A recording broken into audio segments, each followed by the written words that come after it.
నీ జీవితం నశించడం దేవునికి ఇష్టం లేదు. కానీ ఈ మాట జాగ్రత్తగా వినండి, నీవు ఇంకా ద్రోహిగా ఉన్నదప్పుడు దేవుడు నిన్ను ఇంకా ప్రేమిస్తున్నాడు. బైబిల్ ఒకప్పుడు చూస్తాం, దేవుడు లోకాన్ని ఎంతో ప్రేమించాడు, తన అద్వితీయ కుమారుని మనకి బలిగా బహుమానంగా ఇచ్చాడు. అఫ్కోర్స్ జాన్ 3:16 బహుమానం, 1 యోహాను 4 బలిగా ఇచ్చాడు, క్రయధనముగా ఇచ్చాడు.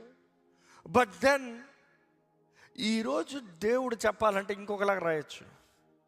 దేవుడు లోకాన్ని ఎంతో ప్రేమించాడు, ద్రోహులుగా మారినా కూడా ఇంకా ప్రేమిస్తూ, అవకాశం ఇస్తూ, కృపణిస్తూ నడిపిస్తున్నాడు. అవునా కదా? ఆనాడైతే సువార్త తెలియదు వాళ్ళకి, తెలియక తప్పు చేస్తాం, తెలియక పాపంలో ఉంటాం. మనం ఇంకనూ పాపులై ఉండగా క్రీస్తు మన కొరకు మరణించను. కానీ ఈరోజు రాయాలంటే,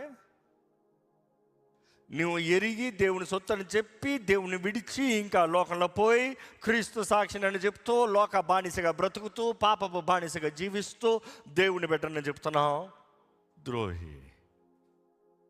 you see, I'm not criticising you.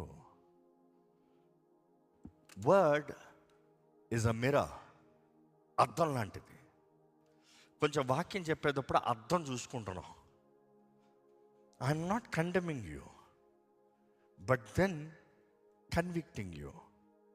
నీ స్థితి ఏంటి గ్రహించు, నీ బ్రతుకు ఏంటి పరీక్షించుకో. నువ్వు ఇట్లా ఉండి ఇట్లున్నానంటే రైట్ కాదు, అది రాంగు.